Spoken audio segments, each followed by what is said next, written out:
শীতের কামড়ে জুবুথুবু রাজ্যবাসী, তার মাঝেই ফের দুর্যোগের খবর সামনে এসেছে।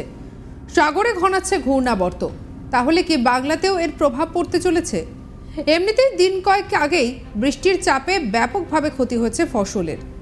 বাজারে আনাজপাতি শাকসবজির দাম বেড়ে গিয়েছে, আর তার মধ্যে যদি ফের দুর্যোগ ঘনায় তাহলে চাষিদের দুঃখের আর শেষ থাকবে না। আবহাওয়া নিয়ে আপডেট ইতিমধ্যেই দিয়েছে আইএমডি, সেটাই আপনাদেরকে জানাই যে ঠিক কি বলা হয়েছে। আইএমডির শেষ বুলেটিন অনুযায়ী দক্ষিণ পশ্চিম আরব সাগরে আবারও একটি নতুন করে ঘূর্ণাবর্ত তৈরি হয়েছে, আর ওদিকে বাংলাদেশের উপরেও ঘনাচ্ছে অপর একটি ঘূর্ণাবর্ত। স্বাভাবিকভাবে এই খবর শোনার পর থেকে বাংলার মানুষজন ঘোর চিন্তার মধ্যে রয়েছেন, আর হওয়াটাই স্বাভাবিক, কারণ দিন কয়েক আগেই ঘটে যাওয়া অকাল বৃষ্টিতে ভালো রকমের ভুগতে হয়েছে বাংলার মানুষকে। তবে এখন অবধি ভয় পাওয়ার কোনো কারণ নেই বলেই জানাচ্ছে আবহাওয়া দপ্তর।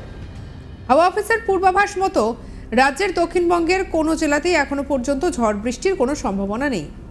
উত্তরের জেলায় খানিক পরিবর্তন দেখা যেতে পারে। দার্জিলিং এবং কালিম্পংয়ের পার্বত্য এলাকা ছাড়া আর কোথাও বৃষ্টির কোনো সম্ভাবনা নেই এই মুহূর্তে। হিমালয় সংলগ্ন পশ্চিমবঙ্গে আপাতত রাতের তাপমাত্রার সেরকম কোনো পরিবর্তনের পূর্বাভাস নেই। হাওয়া অফিস বলছে যে শনিবার উত্তর পশ্চিম ভারতে ঢুকছে পশ্চিমী ঝঞ্ঝা, আর এর প্রভাবে রবি থেকে মঙ্গলবারের মধ্যে ফের বদলাতে পারে উত্তরবঙ্গের আবহাওয়া।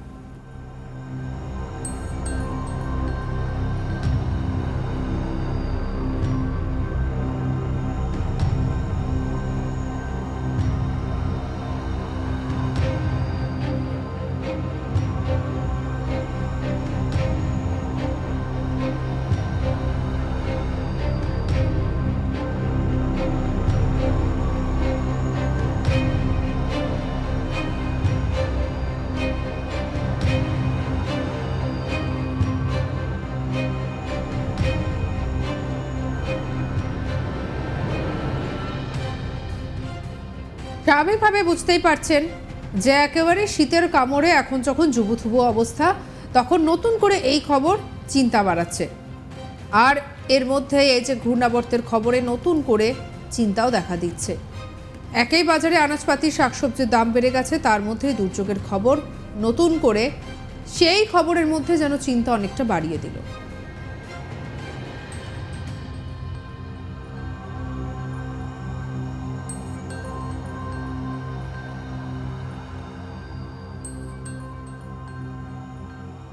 দিন কয়েক আগে এই ঘূর্ণাবর্তের জেরে বেশ খানিকটা সমস্যা হয়েছে। আমরা দেখেছি যে কিভাবে চেন্নাইতে ঘূর্ণিঝড়ের প্রভাবে একেবারে ভেসে গিয়েছে, বন্যা পরিস্থিতির সৃষ্টি হয়েছে। এখনো পর্যন্ত চেন্নাই পুরোপুরি রিকভারি করে উঠতে পারেনি।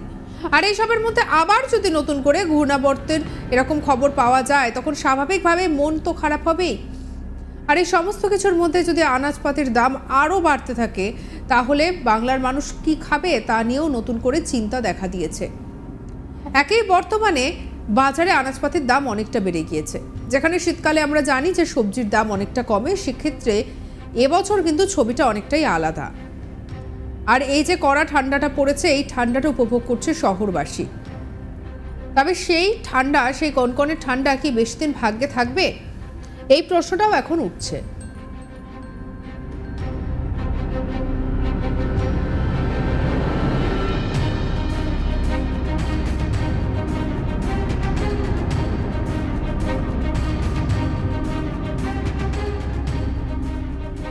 জানা যাচ্ছে যে ফের যদি দুর্যোগ ঘনায় তাহলে চাষিদের আর দুঃখের শেষ থাকবে না। আইএমডি আপডেট জানিয়েছে, তারা শেষ বুলেটিন বলেছে যে দক্ষিণ পশ্চিম আরব সাগরে আবারও একটি নতুন ঘূর্ণাবর্ত তৈরি হয়েছে। বাংলাদেশের উপরেও ঘনাচ্ছে অপর একটি ঘূর্ণাবর্ত।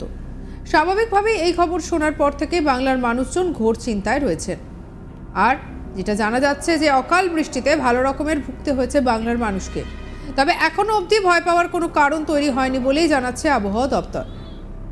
হাওয়া অফিসের পূর্বাভাস বলছে যে রাজ্যের দক্ষিণবঙ্গের কোনো জেলাতেই এখনো পর্যন্ত ঝড় বৃষ্টির কোনো সম্ভাবনা নেই। উত্তরের বাকি জেলায় খানিক পরিবর্তন হতে পারে, যেমন দার্জিলিং এবং কালিম্পংয়ের পার্বত্য এলাকায় কোথাও কোথাও বৃষ্টিপাত হতে পারে। তবে এছাড়া আর অন্যান্য জায়গায় বৃষ্টিপাতের কোনো সম্ভাবনার কথা জানানো হয়নি। হিমালয় সংলগ্ন পশ্চিমবঙ্গে আপাতত রাতের তাপমাত্রার সেরকম কোনো পরিবর্তন নেই। হাওয়া অফিস জানিয়েছে যে শনিবার উত্তর পশ্চিম ভারতে ঢুকছে পশ্চিমী ঝঞ্ঝা, আর এরই প্রভাবে রবি থেকে মঙ্গলবারের মধ্যে ফের বদলাতে পারে উত্তরবঙ্গের আবহাওয়া। সঙ্গে রাখুন আজ তাক বাংলাকে। পরবর্তী আপডেটের জন্য লাইক করুন, শেয়ার করুন, সাবস্ক্রাইব করুন আজ তাক বাংলার ইউটিউব চ্যানেল এবং হোয়াটসঅ্যাপে আমরা রয়েছি, তাই ফলো করে নিতে ভুলবেন না।